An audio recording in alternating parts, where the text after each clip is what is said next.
ఓ నిరుపేద హీరో ఒక్క పాటతో కోటీశ్వరుడవ్వచ్చు. చదువులేని నాయకి ఒక మాంటేజ్ సీన్‌తో కలెక్టర్ అవ్వచ్చు. అవును, సినిమాలో ఏదైనా జరగవచ్చు. మరి నిజ జీవితంలో అలాంటివి సాధ్యమేనా అంటే అవునే అంటాడు ఈ రియల్ హీరో. కేవలం వ్యక్తుల్ని కాదు, వందలాది కుటుంబాలని మార్చి చూపిస్తున్నాడు.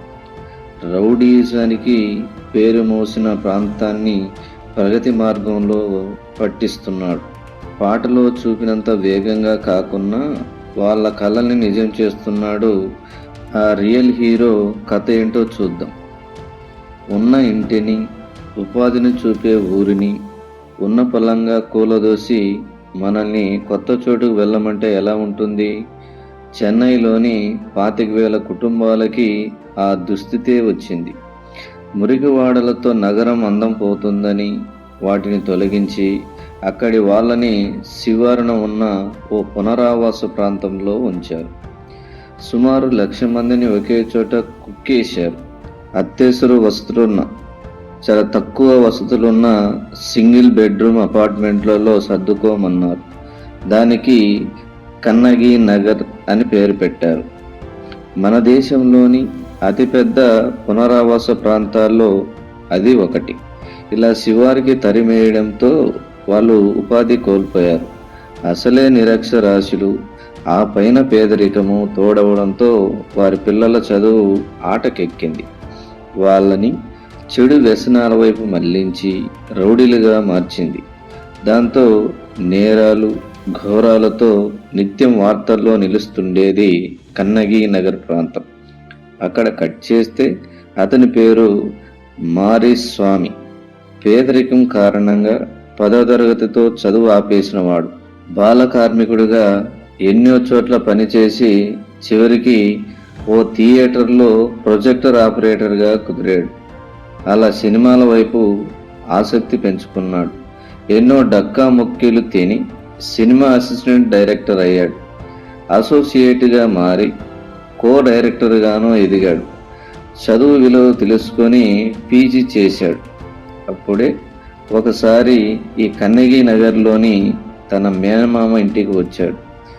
ఎటు చూసినా దారిద్ర్యం, ఉపాధి దొరక్క ఊసురుమనే మగవాళ్ళు, డొక్కలిన్న పిల్లలు, వాళ్ళ ఆకలి చూడలేక పాచి పనులకెళ్ళే తల్లులు, ఏ ఇంట చూసినా బడి మధ్యలో మానేసిన విద్యార్థులు, చెడు స్నేహాలతో మద్యానికి, మాదక ద్రవ్యాలకి లోనై రౌడీలుగా మారుతున్న వాళ్ళు.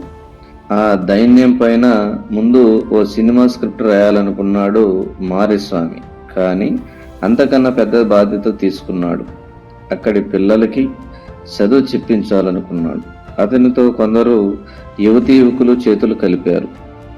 ప్రత్యేకంగా ట్యూషన్ సెంటర్ లాంటివి పెట్టాలంటే అద్దె ఖర్చు ఉంటుంది కాబట్టి ఈ ప్రాంతంలోనే ఉన్న ప్రభుత్వ స్కూలులో సాయంత్రం పూట పాఠాలు చెబుతామన్నారు. అందుకు ఆ స్కూల్ అధికారులు ఒప్పుకోలేదు. దాంతో తనకున్న పరిచయాల ద్వారా వి ఎరయన్బు అనే ఐఏఎస్ ఆఫీసర్ని కలిస్తే ఆయన అనుమతులు ఇప్పించాడు.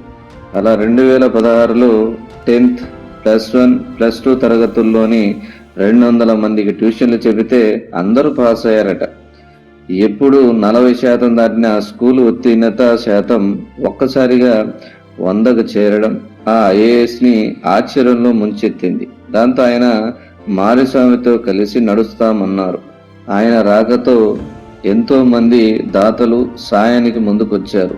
అలా తొలితరం అధ్యయన కేంద్రం అనే అర్థం వచ్చేలా ముదుమల్ తలైమురై లెర్నింగ్ సెంటర్ని ప్రారంభించారు. 2వ ఏడాది నుంచి ట్యూషన్తో పాటు ఫుట్బాల్, ఖోఖో, యోగా శిక్షణ వంటివి మొదలుపెట్టారు. ఇవి విద్యార్థులకి కుదురునిచ్చి ఏకాగ్రతని పెంచడమే కాదు, వాళ్ళలోని చెడు వ్యసనాలకి దూరం చేశాయి. ఆ తర్వాత అమ్మాయిల కోసం భరతనాట్యం క్లాసులు ప్రారంభించారు. అలా చూస్తుండగానే కీబోర్డు శిక్షణ, కంప్యూటర్, స్పోకెన్ ఇంగ్లీష్ తరగతులు వంటివి మొదలయ్యాయి. ఓ 8 ఏళ్ల తర్వాత చూస్తే ఒక్క బడితో మొదలుపెట్టిన ట్యూషన్లు ఇప్పుడు 10 బడులకు విస్తరించాయి. 1వ తరగతి నుంచి 12 వరకు వేరువేరుగా వీటిని నిర్వహిస్తున్నారు. ప్రస్తుతం 450 మంది చదువుతున్నారు.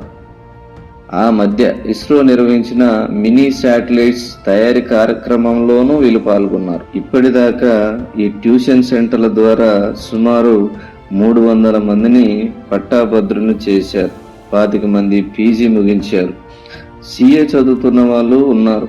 మారియస్వామికి సాయపడుతూ వచ్చిన యూరోయన్బు ఐఏఎస్ ప్రభుత్వ ప్రధాన కార్యదర్శిగా మారి ఈ మధ్య రిటైర్ అయ్యారు. ఆయన హయాంలోనే ఇక్కడున్న ఓ శిథిల భవనాన్ని అత్యాధునిక శిక్షణా కేంద్రంగా మార్చారు. ఇక్కడ విద్యార్థులకే కాకుండా గృహిణులకి కంప్యూటర్ శిక్షణ, యోగా, బ్యూటిషియన్, ఎంబ్రాయిడరీ తరగతులు నిర్వహిస్తున్నారు. ఎంతో మంది మహిళలకి ఆటో, కార్ డ్రైవింగ్ నేర్పిస్తున్నారు. మారిస్వామి తొలిసారి ఈ ప్రాంతానికి రావాలనుకున్నప్పుడు ఆటో వాలాలు భయపడేవారట. ఇప్పుడు ఈ ప్రాంతంలోని మహిళలే నగరం నుంచి ఇక్కడికి క్యాబులు, ఆటోలు నడిపిస్తున్నారంటే చూడండి ఎంత డెవలప్ అయిందో. అందుకే మారిస్వామికి హ్యాట్స్ ఆఫ్. మీరు రియల్ హీరో. మీ ఇన్స్పైర్తో ఇంకా చాలామంది కూడా మీలాగా మన సొసైటీకి హెల్ప్ చేస్తారని ఆశిస్తున్నాం sir. Thank you very much.